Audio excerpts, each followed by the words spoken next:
Hi there, business owner. Are you looking to improve your business knowledge? Do you want to see behind the scenes of successful businesses? And more importantly, are you looking to build a better business in just 15 minutes each week? If so, you're in the right place. Welcome to the 3Bs podcast. Hello and welcome back to another episode of the 3Bs podcast, your go-to resource for building a better business in just 15 minutes each week. If you're new here, hi, I'm Stephanie. Thank you for tuning in. And if you've been here a while, thank you for continuing to listen. It really does mean the world to me.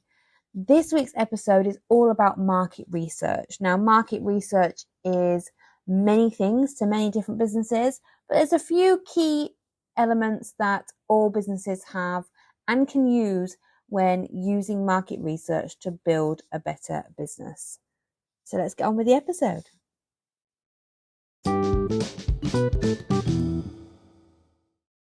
When I say market research, that can be a whole host of different things, but essentially it is gathering data that you can use to make more informed business decisions. And if you're looking to build a better business, I hope so, if you're listening to this podcast, then that data is crucial, because the more informed you are when you're making a business decision, the more likely you are to succeed with what you're aiming to achieve. So I'm going to discuss 3 different types of market research that you can use and the pros and cons of each. Now, remember, your business is unique and not all of these types of market research are relevant to you. And I'm not going to cover them all because we have just 15 minutes each week.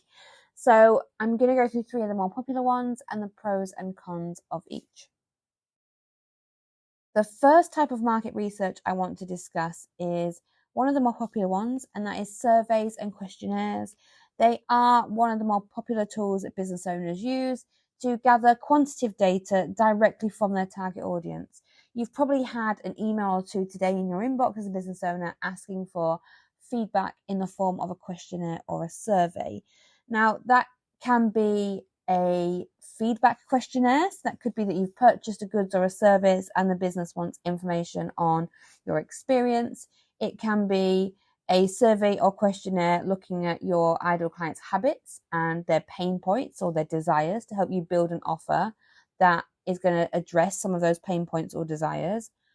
Or it could be a survey or questionnaire on their opinion on potentially new branding or how messaging comes across to your ideal client.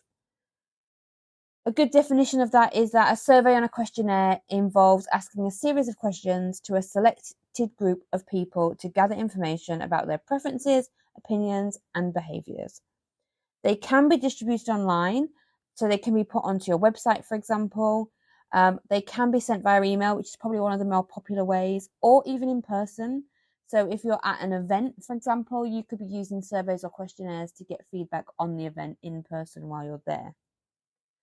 The pros of surveys and questionnaires as a tool for market research is that they are very cost effective. So online surveys specifically can be pretty inexpensive to administer, to set up and send out there. If you're doing them via email and you're using an email marketing software such as MailChimp or MailerLite already, then it's probably not going to cost you anything more than some time for someone to put together the survey and then someone to collate the data at the end of it. It's really important that you not only conduct this market research, but you fully analyze the data afterwards and use that information in there. It's no good having information if you're not going to do anything with it. Then it's not very cost effective. Another pro is that surveys and questionnaires are incredibly scalable. So you can reach a large audience quickly, making it ideal for gathering a significant amount of data in one go or in a short space of time. If you think of the bigger companies such as Amazon, if they send out a feedback survey based on a product that they are selling on there, they can reach millions of people at once and gather a large segment of their target audience to use that data and make a more informed decision. And the third pro is the quantifiable results. So the surveys provide data that can be easily analyzed using statistical methods. So if you're looking at like a 1 to 5 rating system, it's very easy to analyze that data and that's a good pro.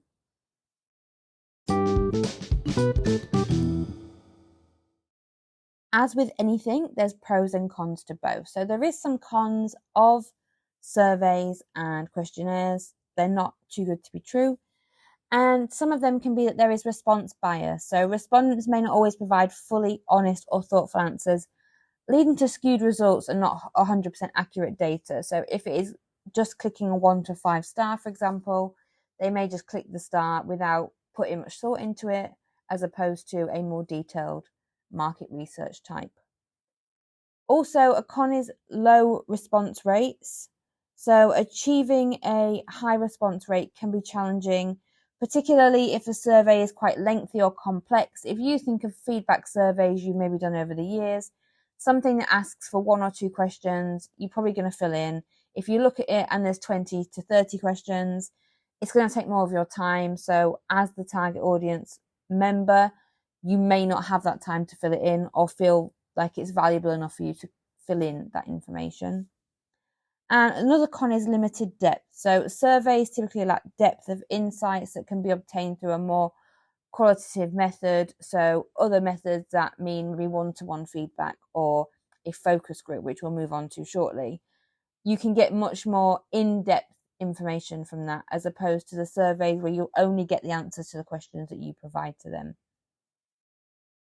I mentioned this type of market research a moment ago, but it is the second type that we're going to cover, and that is focus groups.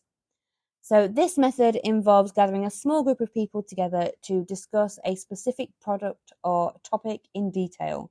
So these are much more detailed than the questionnaires or surveys, and it could be the end user, so the person that is using the product or service that's in the focus group, or it could be the purchaser, depending on the type of feedback you're looking to gain from the market research. So, for example, if you were making a baby product, you would want the parents in the focus group because they would be able to give you that data and that feedback you need to analyze and make business decisions. So focus groups are facilitated discussions with a selected group of individuals, typically 6 to 10 participants, so not a huge amount of people, and you get to select them from the pool of people to pick out the ones that you feel will give you the most feedback or most useful data from the focus group. It could be that they are most closely like your ideal client, or there'll be a specific element to those people that make them more relevant to the discussion. And the conversation is usually guided by a moderator who ensures that the key topics are covered, that all the questions that you need answering are answered, and that they get down all that information and data from your focus group. They also will follow like an agenda, so they'll help keep to time and get the most information out of that set time. One of the cons that I used to always say about focus groups was that getting 6 to 10 people together in a room at the same time was incredibly difficult. But since post-COVID times, some of these focus groups can be held digitally, and it's much easier to get 6 or 10 people onto a Zoom call or a video call or even a conference telephone call to get the feedback from those people in the focus group. So the pros and cons that I'm giving in this episode are relevant right now, but things change all the time. And depending on your unique business situation and the specific market research you're looking for at this time, the pros and cons may vary for you. So the pros of using focus groups is that you get that in-depth insight. You'll get more deep exploration of participants' attitudes, perceptions, and motivations, and the data you get is a lot more well-rounded. Also, you can dig a little deeper. So with a questionnaire or a survey, you can ask them in a 1 to 5 what they think of that. You can, in a focus group, ask them what they think on a 1 to 5 and then ask them why. And then potentially go down and ask them why again, or the how, or the where, and get much more in-depth insight into your market research data. Another pro is that they are incredibly interactive. The group dynamic can lead to rich discussions and generate ideas that might not emerge in individual interviews. So if you think, even digitally, even remotely, if you got 6 people discussing their opinions on your particular product or service or branding elements or even down to marketing decisions. You could have a focus group of marketers and talk about your marketing strategy and see if they agree with what you're saying, or if they have any feedback on design concepts or latest trends. They may come up with ideas that you don't have or haven't thought of in your business, and that can really help to make more informed decisions on how to move forward. And the other pro of a focus group is that immediate feedback. Businesses can observe in real time. They can look and watch the real-time reactions to products or concepts and ask follow-up questions to get those in-depth insights. And even online, specifically online, you can record those meetings with your participants' permission and review that almost instantly if you can't be there in real time. The cons to focus groups is that they are costly. So they can be really expensive due to the need for a skilled moderator.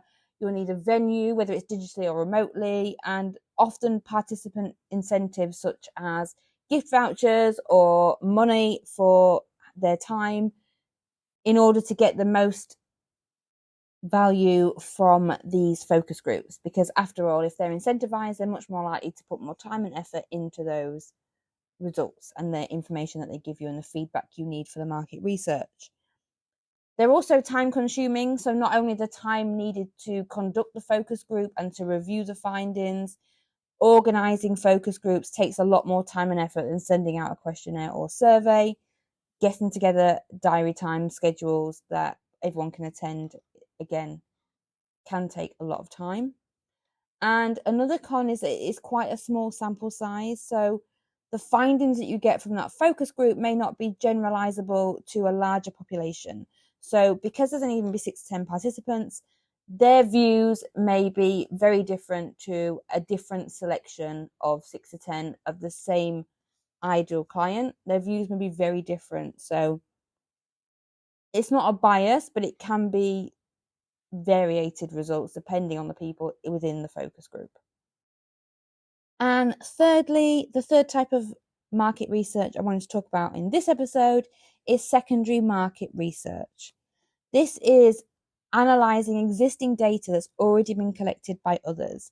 And it's quite a hot topic in many industries right now. I know of a lot of companies that purchase data that has already been conducted in order to analyse and make business decisions based on that data. When I say secondary market research, I'm talking about data from reports, studies, and databases compiled by other businesses, industry associations, and even government agencies. They are most popularly used to gain insight into market trends, competitor analysis, and demographic information. The pros of that is that they're cost effective. So because secondary market research has already been collected, the data is already there, it's often more affordable and cheaper than conducting primary research yourself.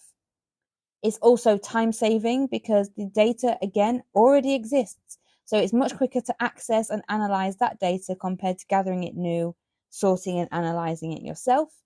And also a good pro is that it's a broad perspective. So secondary research can provide a comprehensive overview of the market and identify sort of trends at a much more macro level.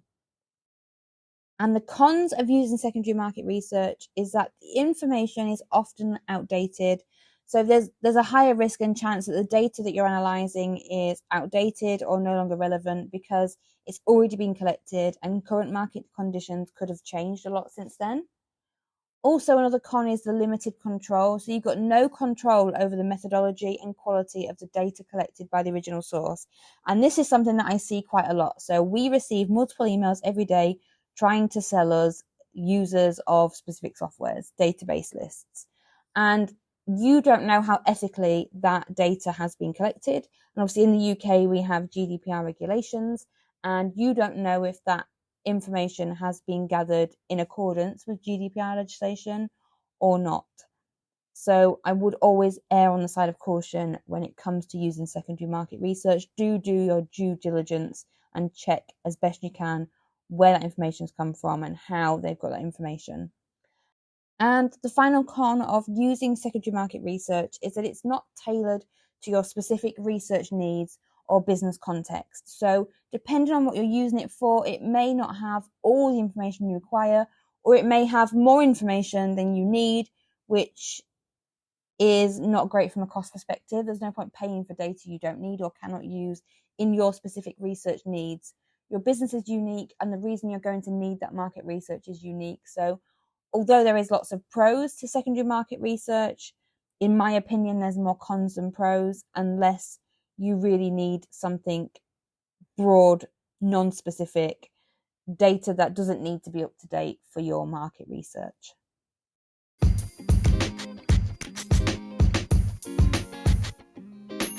And that brings us to the end of another episode of the 3Bs podcast.